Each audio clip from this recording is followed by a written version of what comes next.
Hey, Personas! Welcome back to the Super Persona Super Show! You ready for a lot of exposition today? Because, oh boy, do we got some for you. I like exposition. It's my favorite part of storytelling. I don't like conflict. Great! Wow, I'm surprised you haven't seen the rest of the series then. Ah. Well. Unfortunately, I don't think we're going to be figuring out anything more about the Brotherhood of Bald Evil that I was hypothesizing on last time. Oh, really? He doesn't turn out to be the enemy? Did he die? Yes, in this episode. I didn't want to spoil it, but I mean, you kind of forced my hand. Sorry, everyone. Sorry, the viewers.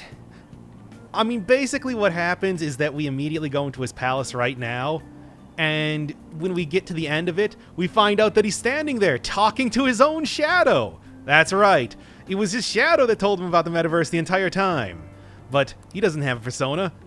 Then again, his shadow suddenly transforms into the ultimate evil Arsene. That's right, Phantomas. And, okay, I'm surprised you're not interrupting me here, because this is just nonsense. This all makes garbage. sense to me. I think it makes perfect sense to me. I was actually reading the text on the bottom, and I was like, yeah, everything. You remember how Morgana in 2 episodes ago was saying, wow, it seems like nobody really cares, but make up your damn mind, you cat.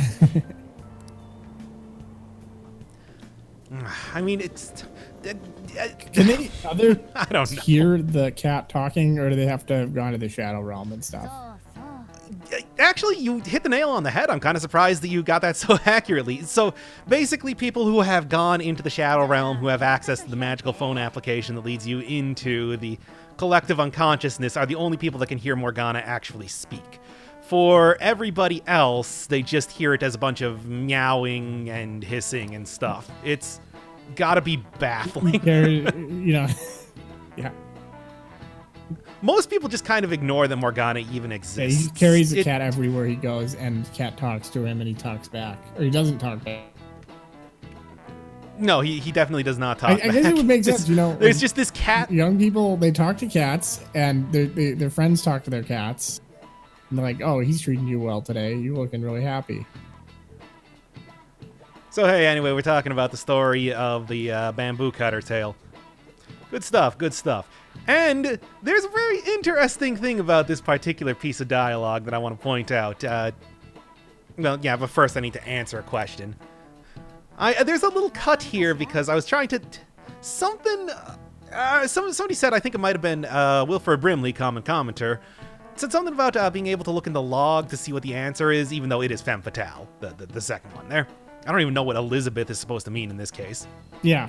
I wonder if that's like that's another girl in their class. It's like, haha, Elizabeth. Elizabeth was actually the valet in the Velvet Room in the third game. Mm-hmm. Okay, here's what I want to talk about. Oh. That is not what it says in Japanese. It says in Japanese that the translation is fated woman, as in destined. What? Everybody's bad at translating, and since everybody loses, I win by default. I think that's fair. I mean, that's like bad translations that's realistic dialogue. I mean, I just like the fact that it's like, hey, wait a second, I'm not so bad at translating that I can't recognize that immediately. And they did fix it for the English version. Mm-hmm. Wow, he actually knew that. He actually knew that I phrase that he probably heard in an episode. Wow.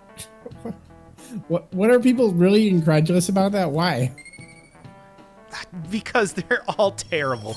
I've talked about this before, but everybody in this entire universe, especially your fellow students, are all horrible rumor mongers, and they all believe that you are basically a criminal who broke out of the Who Scout to come to school, I guess. Well, they're half right. I mean, yeah, you are a criminal. I mean, partially. The Brotherhood of Bald Evil is, of course, plotting against me. There's not much you can do about that. By the way, we did establish that Bald Sunglasses Guy does have his own persona, Phantomas. Who do you think the principal and the police chief have? Is it? I was trying to think of what... literally an egg I was or thinking the something? principal, maybe Kingpin from the Marvel Comics. Oh, who? Kingpin. Oh, Kingpin. Yeah, I actually since I just watched that Spider-Man movie, I actually can. Yeah, I know what you're talking about. Yeah. Kingpin. But it's like, I don't really think that's You know, everybody kind of goes for a little bit like a classic literature or Carmen. They actually just mentioned that in the previous scene, which is who Anne is using right now. Zorro, which sure, yeah, you know what? Sure. Let's say the police chief has Sherlock Holmes. I don't think he was bald, but, you know, close enough. I can't think of who the principal would have. I mean, Humpty Dumpty is a really important literary character. What does he have to do with, like, noir or classic crime novels? In the psychological theories of Carl Jung, I mean, he represents the Eggman. He will destroy, I mean, it's kind of that famous question, how many eggshells can dance on the head of a pin? Dancing on eggshell, I don't know. Hey, look, Makoto's here. Represent the womb or something. I don't know. Is that Carl Jung? No, that was very much not. Carl Jung was. No, what? No. You've revealed me as a fraud. Well, congratulations. I don't have any more knowledge, but you have somehow ejected me from my own series by becoming so flabbergasted at your absolute nonsense. I hung it together for a couple seconds. You gotta give me that. Yeah, I suppose we did just jump right into this, didn't we? Anyway, you know, really, it is completely reasonable to say that the main character has not really had too much contact with Kamoshida. I mean, I don't even know how Makoto knows that somebody on the volleyball team, Mishima, was the one who leaked out all the information, and why Kamoshida would have any reason to do that, and why I would know about Mishima doing that. It's like there's a lot of assumptions here that are just like, I guess Makoto's... And Makoto, what's that? Is that the script off screen? Have you been reading the script? Yeah. I'm sorry. The rumors about her odd calling card Red Letter as Media bits. Almost as if someone was attacking him from within a persona of sorts. Okay, come on, that doesn't make any sense. And of course, Ryuji is quick to jump to that. Again, my favorite character in the game, even though he's as sharp as a cue ball, which is ironic because we're fighting against those right now. He is still the best. He's definitely the Barkley of this game. No, Barkley had a lot more. Barkley at least had an idea of what he was doing. He was just sick of having to do it. Okay, that's fair, yeah. He had a very self-serious sort of attitude, but he wasn't stupid in the same way that Ryuji is. That makes sense. Ryuji, I would say, is closer to the dwarf. Thank you, Morgana. Yeah, again, speaking of very tactful things, nice scene transition. Yeah, Morgana, by the way, you know, Morgana's saying she's pretty sharp, but then Morgana was also saying you were really smart for knowing femme fatale and Japanese. Oh, yeah, everybody was... I mean, you know, you did bring up a good point. Everybody's always shocked whenever I know anything because they're all terrible. And, hey, I guess low expectations are easy to meet. But, no, everybody was really impressed that I know this basic... Well, I guess, you know, English. Maybe it's not as common in Japan. I don't know. That's... They also didn't translate. Or wait, they didn't translate it correctly into Japan. Into Japanese. All right, so... This marks a pretty interesting turn in the game. Not the talking about studying. That's a pretty standard part of the whole series. But there was something that I was kind of shocked about when this game first talked about how palaces work. Pretty much, Kamoshida's palace is gone. It is gone now. Stealing the treasure completely disappeared. No grinding or gameplay even possible, even if I wasn't trapped in cutscene purgatory right now. However... in about 10 minutes, I guess. We've got a pretty long explanation. And I do like seeing that they do have an alternative. Because you see that previously in the game, you just had a kind of, not quite the equivalent of palaces, but more like just partitioned off parts of the collective unconscious related to a single person. And they didn't go away, so you could always be grinding on that. Persona 3 had Tartarus, which was just a big tower that you went into. So at least there was something. It surprised me that this game was so on rails comparatively.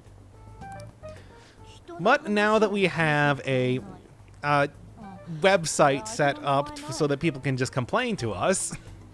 Dot, dot, Is dot. the internet the collective? I forgot how long it took to actually get into this. I set this up with the assumption that we were going to be, that, you know, as soon as I finished that spiel, I would immediately be able to anyway, hey, what are you up to today? I'm not up to anything interesting. I can't fill any time. I just was. Oh, you're the worst vamper. I'm doing work at my job for pay. Hey, me too. What was it? Hey, me too. Hey, how's your job going? Oh, you know, it's pretty much the same thing that it's been before. Okay. Get a lot of time to think about what I'm going to talk about in these Persona episodes, which I am clearly not been using as of late. Same as it ever was. Oh, hey, we're going to jump right into a phallus. What happened to all that talk of unanimous? My God, these conversations are all so damn inane. I'm sorry. All right, well, the point is we're going. All right, like 3 minutes, like... Oh, is this just so you can name it or something? Oh, the way that it works is that you kind of need, like, a name and a location. Originally, it was, Kamoshida and Pervert Teacher, I guess? Wait a second, that's not really a location at all. It's a state of mind. It's a location in the Mind Palace. Well, I mean, that's literally... You know, I was talking about that way earlier episode. If the palaces are supposed to be like a reference to Memory Palace concept, but I don't... That's such a weird, obscure thing that I have no idea if that's actually the case. He's spelling, this is in katakana, right? Right. Oh, no, he literally just said Mementos. In English. Not even... I mean, yeah, it's in English. I mean, you know, that's pretty common thing in the series so far, that things with special names are given those names in English, whether it's main characters, palaces, and now mementos. What are mementos? This is going to be explained by Morgana soon enough, but the actual collective unconscious. That's right, I said before that only evil people have palaces. Well, only evil people have palaces that are partitioned off from everything else. And I do believe that Morgana even says, it's like, yeah, you would know this as a collective unconscious. And I groaned at that. And I don't even know. Like, sure. I feel like that's fair. I mean, you would know this place is hell would be like a better, or like you would know this place is purgatory would make more sense. Like, would I it? don't know. I mean, or I don't know. How? I remember when I was looking at that line, how are we going to get underground? I'm just like, they can't possibly be asking how are we going to get underground. Like how? Like Anne, I know that this is new to you and everything, but you're not as stupid as Ryuji here. You're literally right next to stairs. Yeah. These characters are so stupid. Anyway, this collective unconscious thing, is that B.F. Skinner? Is that Sigmund Freud?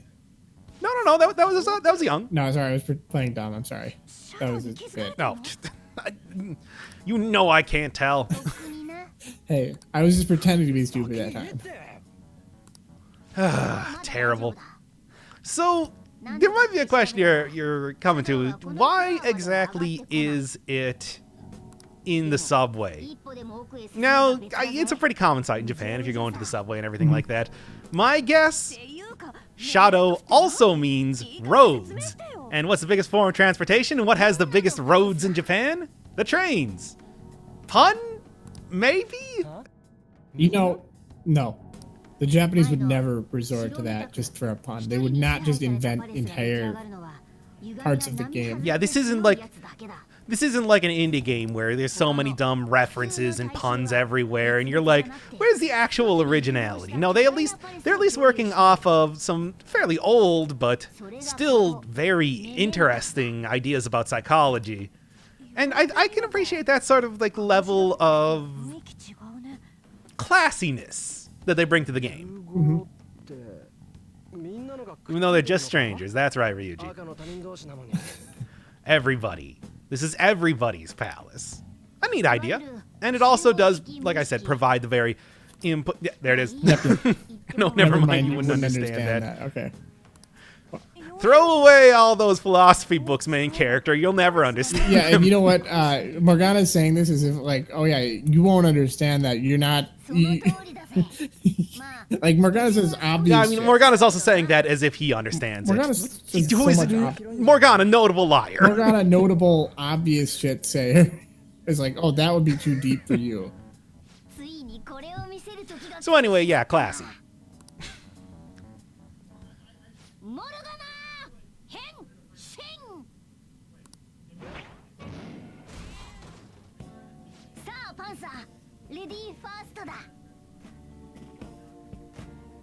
This is maybe the best thing that has happened in this game so far. This game has now gotten pretty good. So, what's going on here? I know you showed me this before as like a preview for this episode. Yeah, I shouldn't have showed you I'm this. still like, like the reaction here. What the fuck is happening to my screen? It's just, I guess, just wanted to put a big dumb reference to my neighbor Totoro. I love it. I think you're right about that train. I did not know about this either when I came up to when I was doing this. And I remember seeing this and I'm like, yeah, no, what I said before. This game has just gotten pretty good. You know, it's funny when you were previewing this to me. I remember I was like looking at them and they're saying like, oh, I guess all the characters have costumes. Huh? Does Morgana get a costume? Like I literally said that like as if because I didn't know, and then it turns into this funny UPS vehicle. Well, yeah, it's not even like a full size bus. It's like a little tiny bus. It's a UPS vehicle that's shaped sort of like a dog with horns. Yes, like a dog. This is the thumbnail for the episode, no question. You know, I love it. I'm not even joking. Why did it take so long to get here? I mean, I know Morgana did have an excuse, and kind of a decent excuse, but it would have at least been nice to know that he could do this. I would have been... Now, okay, now here's the real question. Can we all transform into cars? I know you said that it had to be cats, because cats are what people think of as things that can transform into vehicles. But could, I don't know, Joker turn into a motorcycle or something? That's an interesting question. I have no idea. Like a Joker? I guess. The names are all kind of arbitrary. I mean, Ryuji got his name because of his mask. Wait. So yeah, I'm really with this shadow train pun. I think that's exactly what's going on, and I hate it. But oh yeah, no. Well, you were. Was the irony not laid on thick enough? You were saying that was okay. I didn't get that. Oh my god, this scene.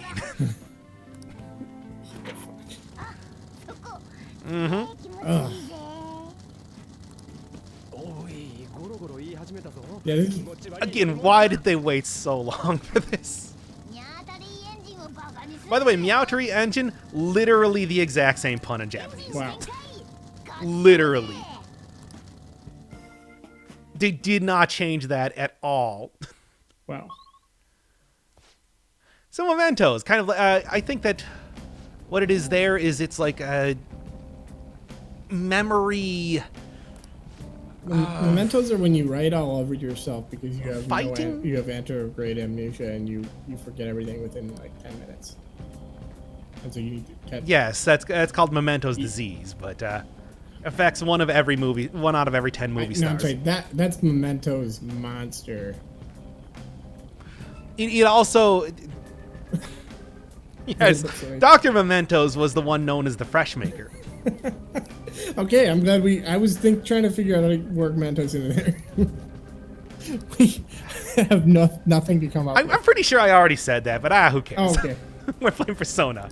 Also, yes, Morgana does have a little tail on the back of the car.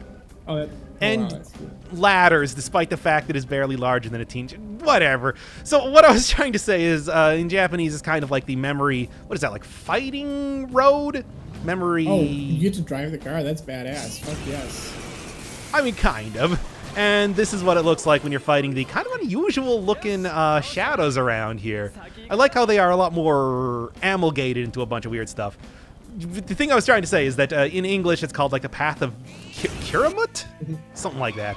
And also a unique little scene for when you're done with battles. Oh, okay. Nice. Yeah, you probably haven't seen this before, but I am skipping through all of the fights. Except for ones that are actually plot relevant bosses, etc., and so on. Because yeah, of course. No, I understand. I was a little bit curious about that. I was like, well, is anything interesting? And I'm sure you can.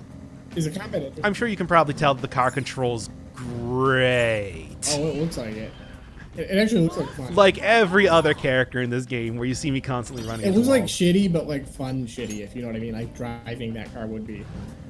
Oh, it's a turn-based RPG. You don't really need fine motor controls. Just having it be fast is enough. Just a big leap into it. Why did they take so long? I just want to put that out again.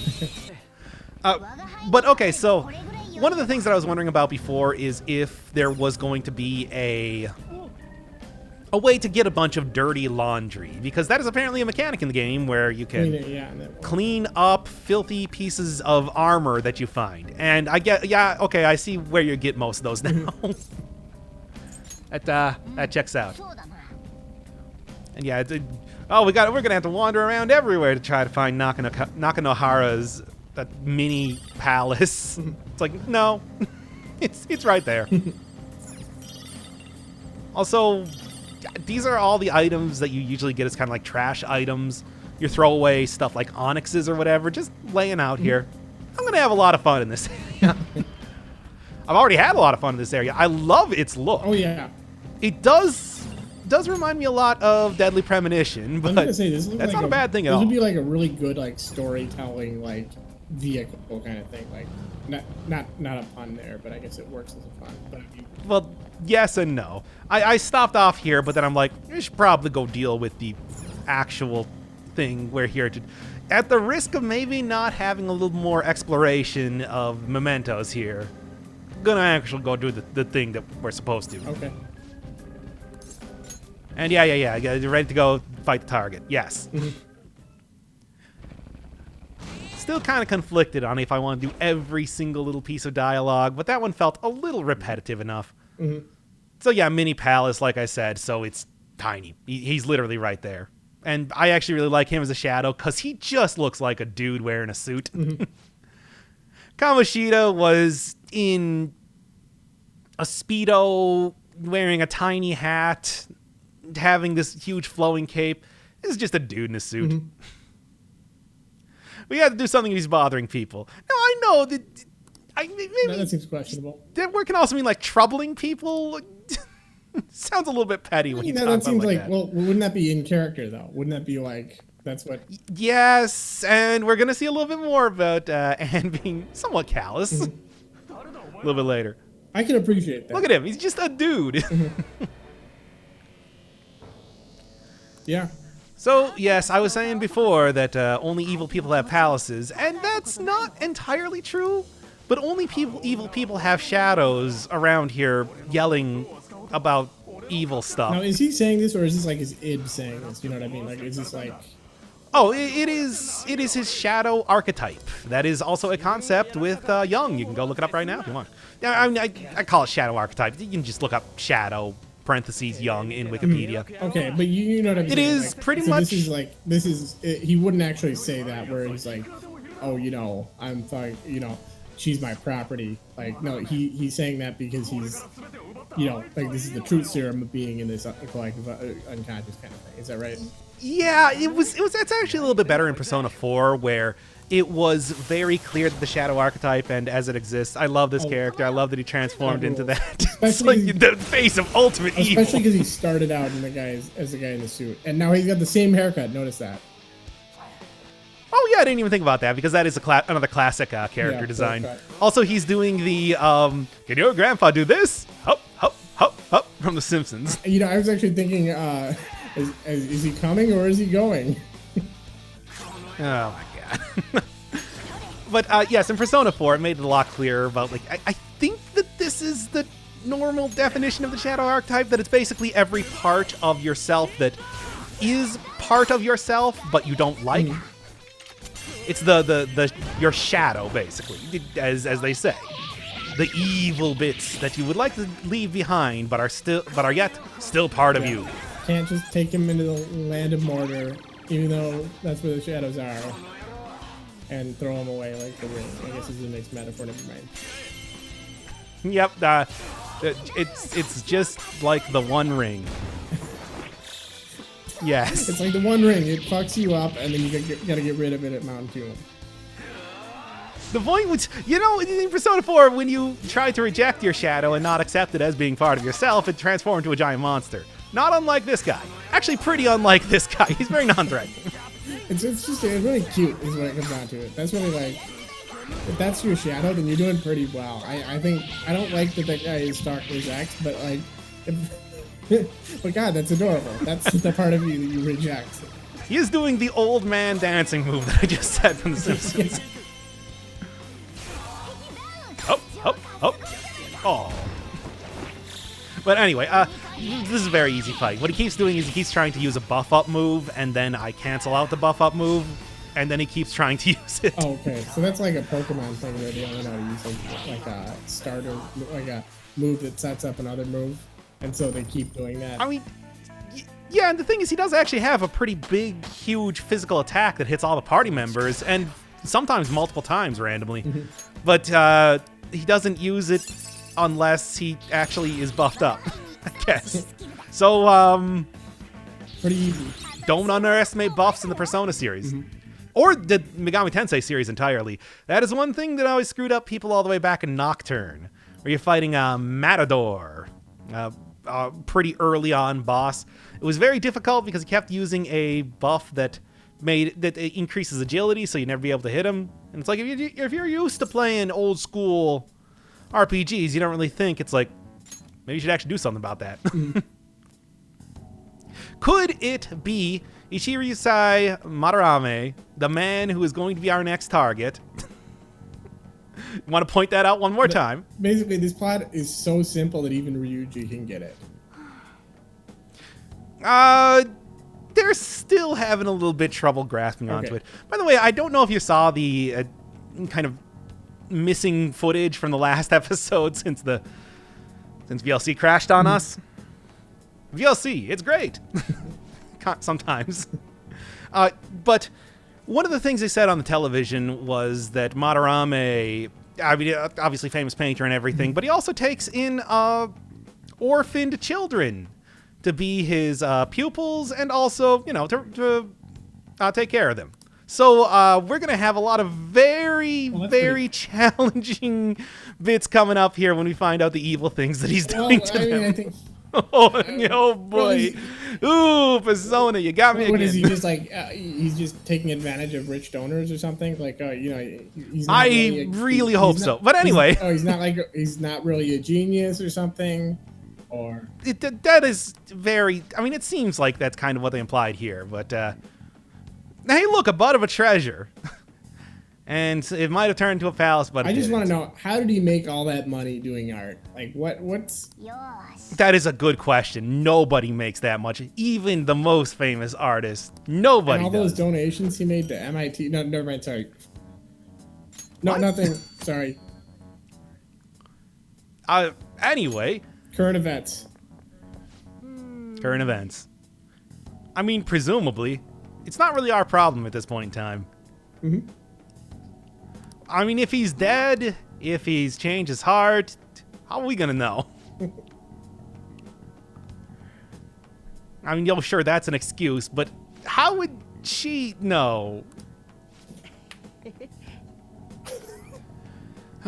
Yeah, thanks. I mean, I didn't get it, Ryuji. Idiot. I don't know why. That's just so funny, like how earnest he's saying. He's just like, Ryuji's like... He's a very earnest... Again, that's one of the reasons why I like Gosh, I'm just glad to be down here. I'm just glad to be here, you guys.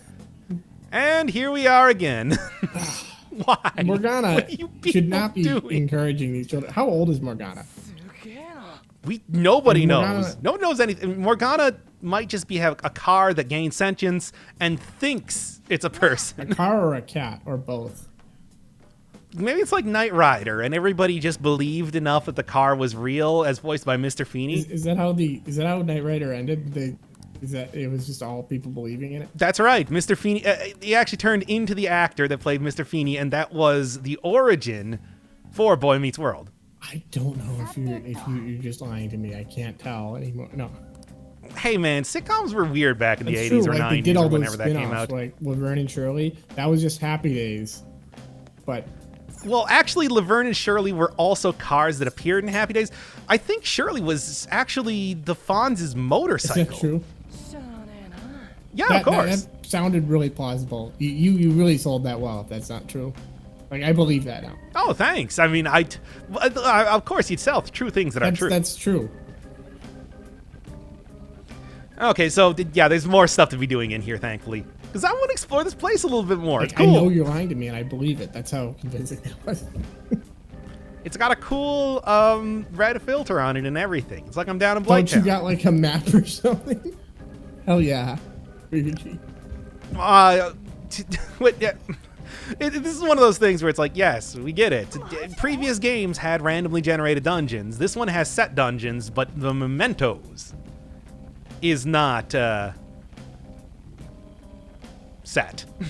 Mm-hmm. Even though this one obviously is, since it's so ridiculously simple. I mean, I am playing this on 2 different versions of the game, after all. You know, to get that sick dialogue, I got to get the official translation, and it's not like you can just find that online. But it's the exact same setup, is what I'm saying, both times. So yeah, we already know where we're going here, anyway. Not that stopped me from checking the map anyway, because I guess I wasn't paying attention. Was Laverne and Shirley, did that take place in the late 50s, early 60s, or was that like in the 70s, like with stagflation and the recession? I have no idea. Okay.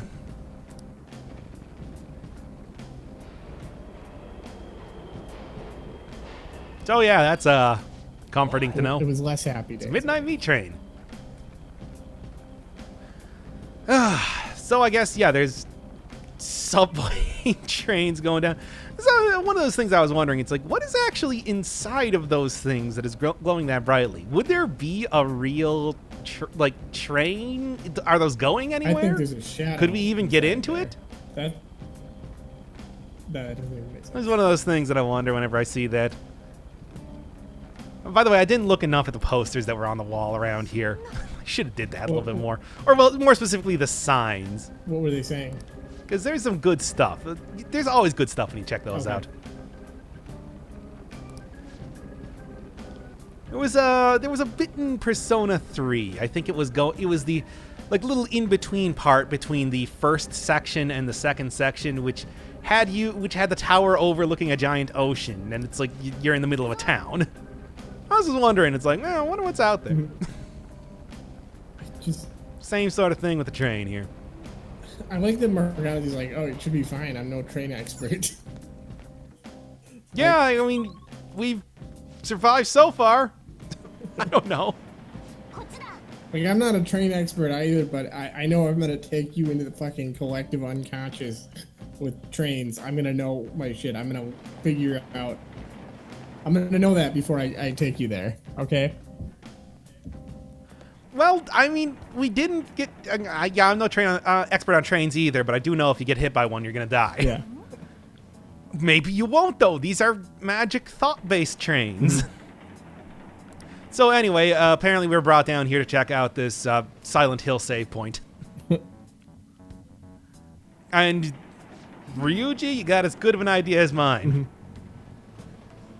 Really? Is it the fact that it actually seems to have some sort of design and not just a bunch of random red vines thrown all about? This is no ordinary wall. This beautiful wall is not an ordinary wall. Yeah. This is an advanced wall. Anyway, it's gone now. Hey, thanks, navigator. I guess. You weren't even a train expert. Also, you didn't know what you were talking about. Unless, is Morgana a door expert? Yeah. No, yes. But he sure is a pain. Oh. Yeah. Okay. I don't know. I don't know what to say. I didn't understand the setup. I mean, would it? This is our first time being here. But, what is Morgana like? Whatever. I guess it'd be weird. What is normal and what is weird? Morgana, Again, I have to keep reminding of this of myself as well. It's just like, right, Morgana has no idea what he's doing, but he keeps pretending like he does. I actually like that. I mean, I like that like as a character trait. That is really interesting. Like everything that is obvious is fascinating to Morgana, but then like these like really esoteric facts about like collective unconscious and stuff. Like, oh yeah, Morgana like knows like some of those things. Yep. But not all. Morgana at one point, like asking about Shibuya, was just like, I don't remember if I've ever been there before. What's it like? And it's like, oh yeah, this is how you open the door. I think, probably. Like, go to the website. It's really easy. It's really simple. And then you go to the website and you're like in a completely different. Oh wow, that was really simple. Now where do we go? How should I know? I'm just a kid. Oh, by the way, I really like Morgana's face when it's all weird, stretchy like this. Looks real good. I gotta say, Morgana has a lot of swag, and I really respect that. I would respect it more if he also could like actually tell us what he knows. Because it's like, we could have gone into Mementos. That was much easier than everything we did in Kamoshida's Palace. But no, we're going to save that until way after. What is this, episode 24 right now? I see. So that's why you need to get the approval up, because you need to get into that door, because it's the collective's unconscious. And if you're not... Remember, Morgana has no idea. So really, wouldn't these characters be better off just like spreading a bunch of memes and stuff? Like, that's the collective unconscious of today. Well, I have no idea, but that might happen. I'm scared. Yeah. Just fucking a picture of Morgana with memes of the collective unconscious of today. Or, well, it would be a picture of Morgana with the phrase, go to sleep underneath it. But yes, this is also where we get back to Morgana's whole quest to regain his human appearance, which has kind of went by the wayside, and I was wondering, it's like, hey, we got Kamoshida's treasure. Weren't we supposed to do something with that? And no, guess it was about Mementos. And there are some things that this game is very obvious about, and then some things it waits a long time to. Like, I honestly was wondering if the game forgot what they was doing. In Pokemon, like, is Team Rocket like canonically like being like really? Is Meowth really like the mastermind? Is that the implication? No, Giovanni is. Oh, okay. I mean, like within the within like just within their like Meowth, like Trivium, yes. Within their Trivium, yes. And then it goes Jesse, and then it goes James. So yeah. This is also the thing that I was talking about earlier, where it's just like, hey, when you were a human, were you a boy or a girl? It's like nobody actually knows. And like I said, everybody just refers to him as a boy, and he also does as well, but nobody knows. Perhaps we'll find out eventually. Well, he seemed unwilling to answer that question, so it might be an interesting answer. No, he said absolutely that he was a boy. Well known, and then we can start breaking into the lower levels of the Mementos to do something. I feel like if you've got a character didn't even like get to Ryuji, explore you should that. go like really fast through the plot and then have him be comically overmatched by the pace of things, and just be like, "What? We got to go to the persona? What?" Like me. He already is. But I mean. Oh, hey! Also, there's our next party member. Just by the way. Hey, that seems a little... They really do not try to hide who those people are, okay, by the way. Yeah. Like, I purposely did not show the intro when I started out this series, because I'm just like, you're going to know everything about who every party member is if I do that. Mm-hmm. I'll point it out when they come here. So anyway, we've got the obligatory I am recap, mm-hmm. where I don't... Why does this keep happening?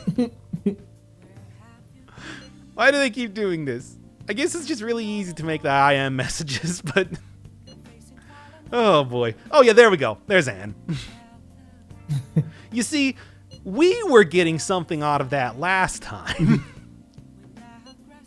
Why should we be bothering... Why should we be interfering in other people's lives? with this thing that, you know, you try to talk about, like, oh, let's talk about the nature of good and evil, and it's like, no, this is all good.